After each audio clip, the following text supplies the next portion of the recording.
Hey everybody, this is a look at the full series of 6 LEGO Ninjago Spinjitzu Masters spinner sets. Now these are sold individually and they just come in packages like this with one character and one spinner for each. I just figured I would cover all of them in a single video since each one is small and they're all very similar.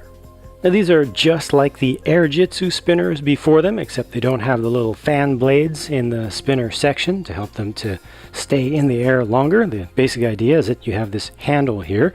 There's a specialized piece with a connection for a rip cord to go through. This just has teeth on one side. Very old style of toy. This is the spinner itself, and you just pull back on this and it causes this to spin up, and depending upon exactly how fast you go and what you do with your hand when you release, it'll do different things.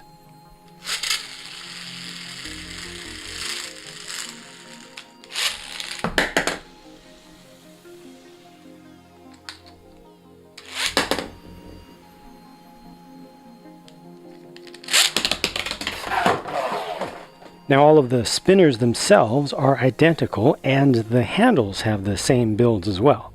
The only things that change from one to the next are the colors and the print on the 2x2 round tile at the base of the handle, which are there to make them a little bit more personalized to each character. Now I found this a little bit annoying when I was putting them together, that they're all exactly the same, but in fairness, most kids are not going to get all of these together. They're going to get one. Some kids are going to get two. And ultimately, since this is designed for somewhat active play, kids are going to be kind of rough with these. It's important that they be sturdy and tough and not come apart. And this is a good build. And it also has pretty good ergonomics, especially for small hands, but it even works for adult hands. I had no issues with anything coming apart or feeling uncomfortable. Each of these spinners holds the figure inside of a clear capsule, so your figure is never going to get damaged no matter what you do.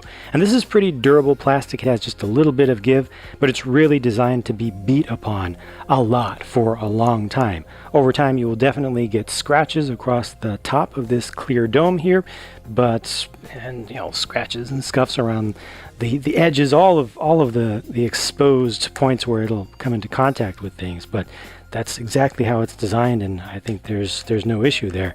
This is locked into place to make sure it's not going to accidentally fall out, and beyond that you also have two Technic pin connections holding all of this in. This is actually a pretty cool piece to use, but ultimately your figure just sits in there. It doesn't even use studs to get connected, or stands in there.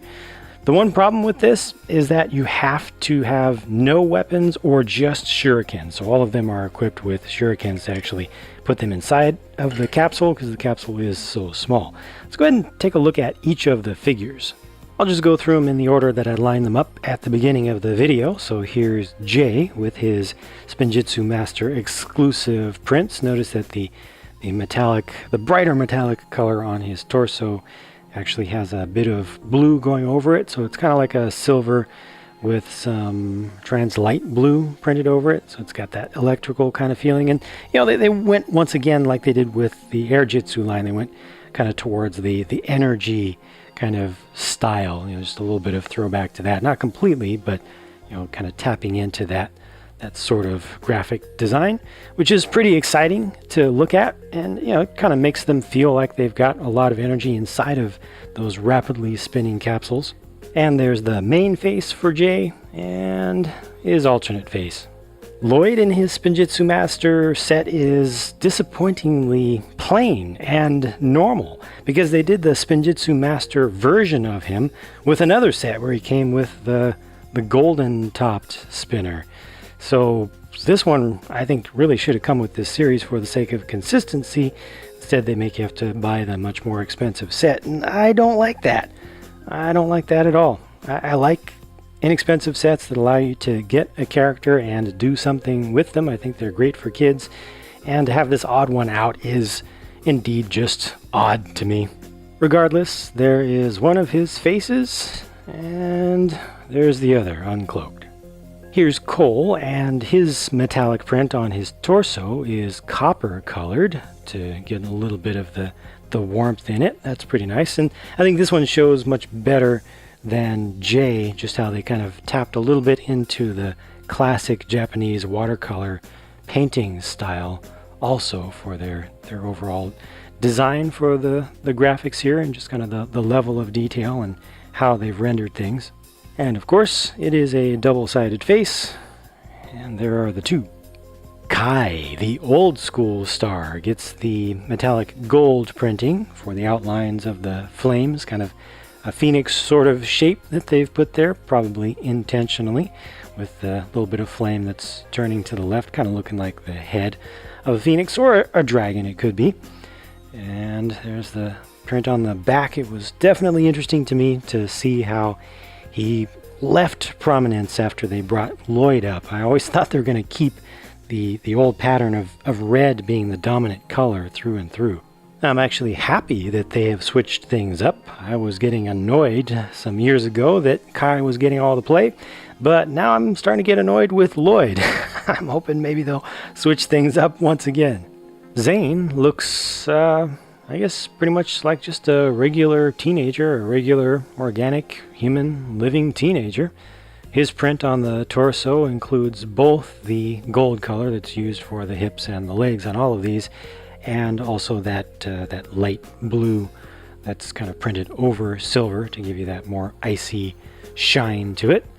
And around the back, it's more of the same, except there is no gold here, and you have to get the light to catch it just right. There we go, to really see that other color shine.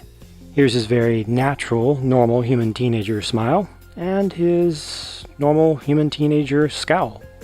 And Nia has finally settled into her gunmetal gray main accent color, main non-black color, with the secondary accent being the dark azure.